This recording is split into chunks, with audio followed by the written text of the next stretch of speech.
Hello, I'm back, and things have certainly been heating up toward Rumble weekend, haven't they? But anyway, just to, get all that stuff out the way, I am Sam from Cultaholic.com, and this is Graded for NXT and 205 Live, where I take a look at each show, segment by segment, and award each little bit a grade from A to F.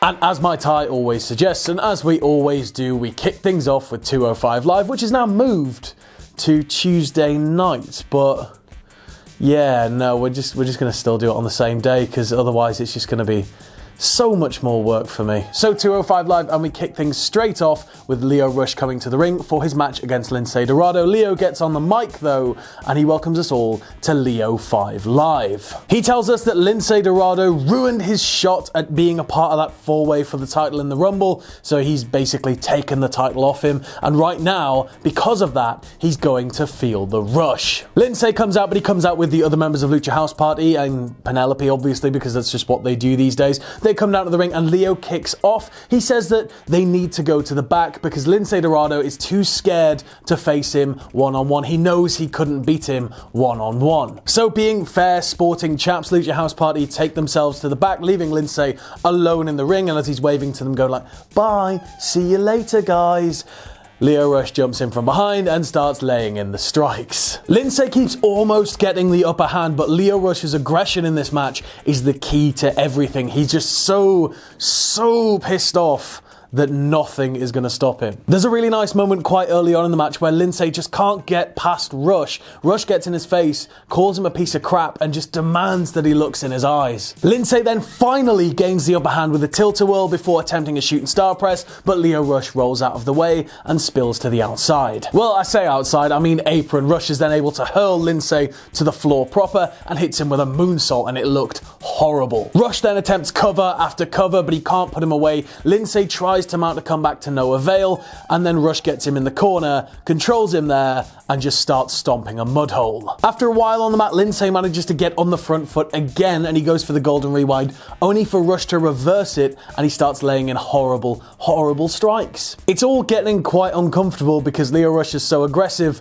Lince's not really able to do much. He's sort of mounting comebacks, but they're not quite sticking. He's getting one or two moves in and then getting cut off, one or two moves getting cut off, one or two moves getting cut off. But then finally, Lince is able to make one stick, setting up a drive that culminates in a dive and his trio of moonsaults. Rush then eats 3 kicks to the face, avoids a golden rewind, and then gets nailed with a golden rewind. The guys are now in opposite corners, and Lince seems to be setting up Rush for something. Rush turns around just in time, sidesteps, Lince goes flying into the ring post, Rush climbs the turnbuckle, hits the final hour, and picks up the win. Not content with his victory, Lio Rush then beats down Lince on the ramp, only for Lucha House Party to come out and make the save, and Rush jumps the barrier and escapes through the crowd, laughing to himself. I'm going to give this one a C+, which I guess sounds a bit harsh, but the match was just a bit of a slog in places. The pace might make sense story-wise, but I was expecting a little bit of a higher pace in general from Lince Dorado throughout the match,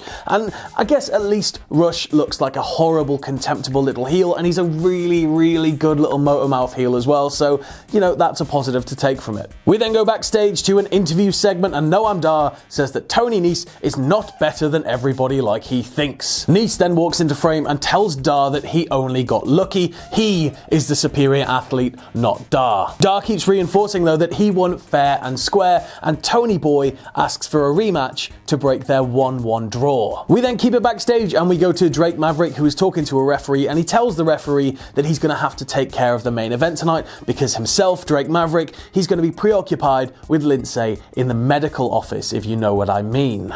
TJP then emerges and Drake assumes that he's there to ask for the open challenge shot, and he tells him that the open challenge has been filled, but he likes his new attitude, and then TJP just laughs and walks off. So obviously his attitude hasn't changed, he was just there to be a bit of a dick. We then go backstage to a pre-record from earlier in the day. We have each of the competitors in the four-way of the Rumble, and they're all going to tell us why they're going to win. So just to refer to my notes here, Kalisto says that the power of Lucha will see him through, which is nice, I guess. Kendrick is teaching teaching Tozawa every dirty trick he knows to outwit his opponents, which he probably knows some really horrible underhanded tactics, I guess. And my favourite reason, though, my favourite one is the last one, which is Daivari talking for Itami, saying that Hideo Itami hasn't had any food recently, so he's dead hungry.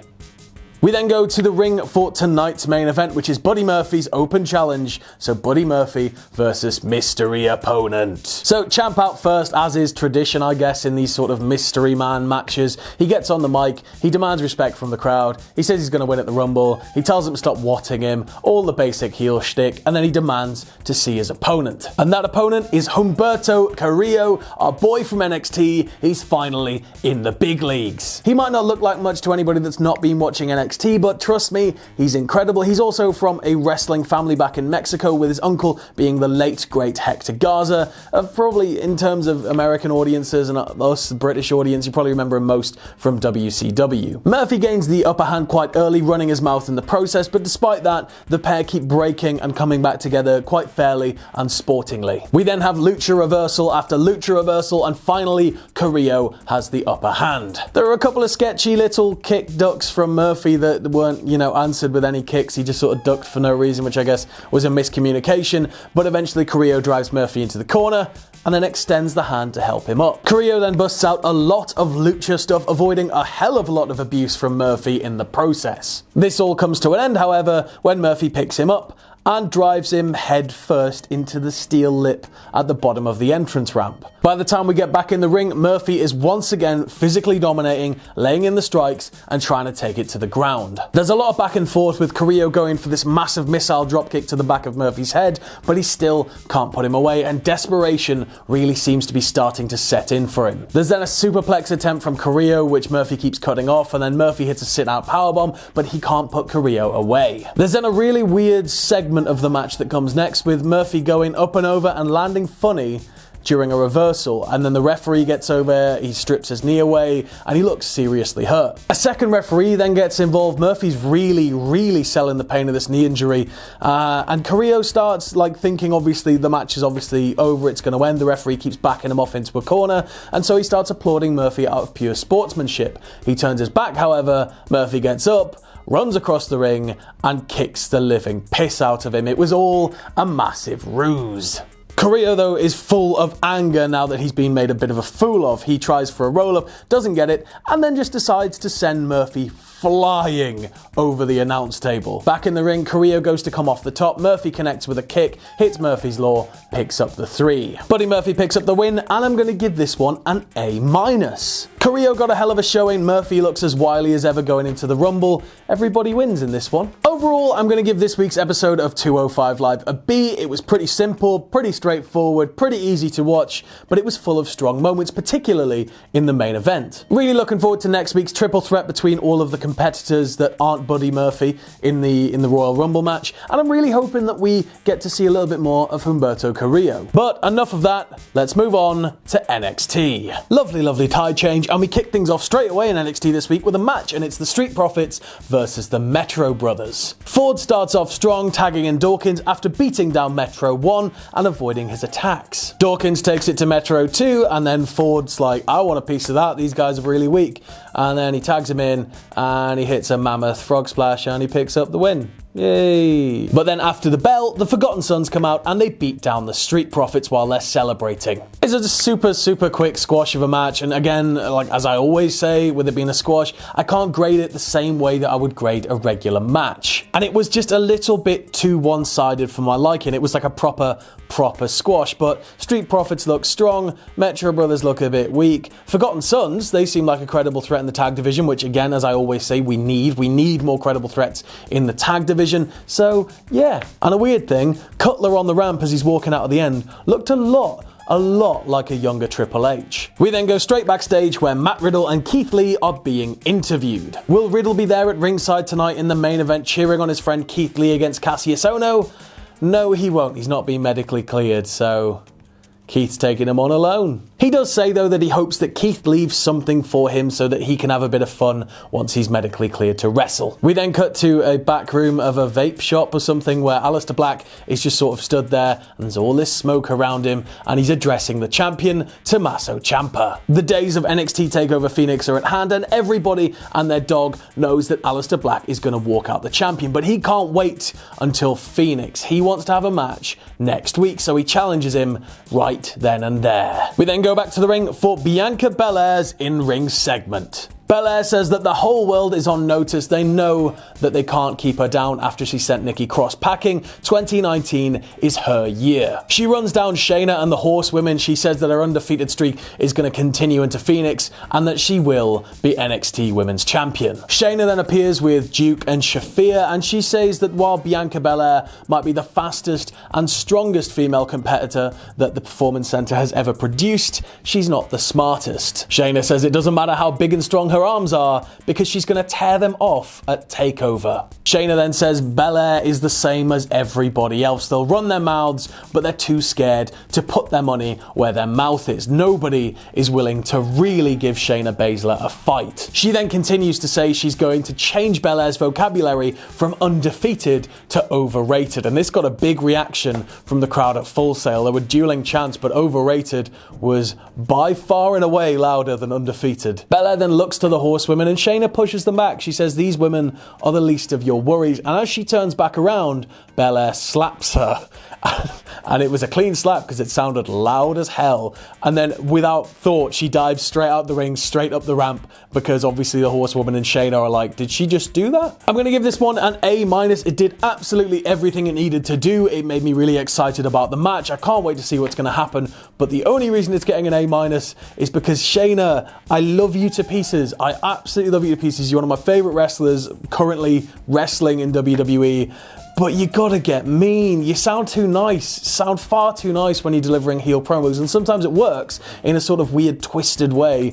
But when you're sort of like, I'm gonna rip your arms off, it just doesn't do it. You gotta get mean. We then go to some adverts, come back to the ring for Dominik Dijakovic versus Adrian Jaoude. Dijakovic manages to avoid Jaoude's early assaults with things heading very quickly to the mat. However, Jaoude is very good at the mat game, having been an amateur wrestling champion for a long time. He's trying to tie up Dijakovic at every available turn, but Dijakovic is sort of powering his way out or just pushing his way out. He's really not letting him get enough space to lock things in. Dijakovic then starts laying in the power, really like absorbing a lot of punishment, dishing out a lot of punishment in the form of strikes, and just tossing him around the ring. Jaoude then locks in a knee bar, which looks pretty nasty. Dijakovic is selling it like hell, but he manages to get to the ropes, get up back to his feet, and then, hits his finish, picks up the win. I'm going to give this one a straight B. I think it did a lot for Dijakovic, made him look like just a straight up monster, but it didn't make Jaoude look weak. It showed that he has this ability, especially in terms of the mat game.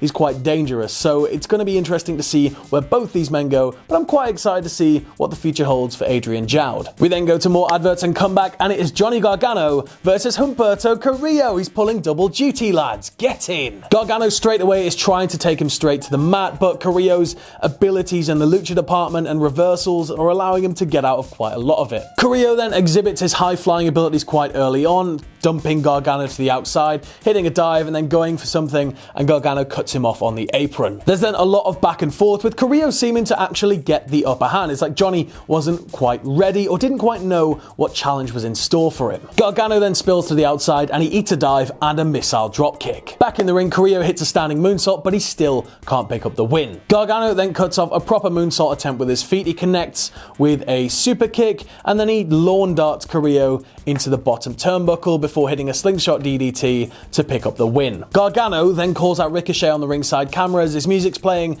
says that he wants a match next week. I'm going to give this one a B+. Gargano looked like he was on the back foot for quite a lot of it, but Carrillo got a good showing, and commentary were really putting him over as like, he's made it, he's gone to 205 Live. It's like they were super proud of him, and I liked that. But on top of that, Gargano looked vicious in his victory again, and there's not really a lot more that we could ask. We then go backstage, and Tommaso Ciampa is kissing his belt. He says that Aleister Black always calls him the Puppet Master, and if he is the Puppet Master, then Aleister Black is the ultimate puppet. He's just so gullible. Champa says the champion only fights on the grandest stage, so there is going to be no match next week.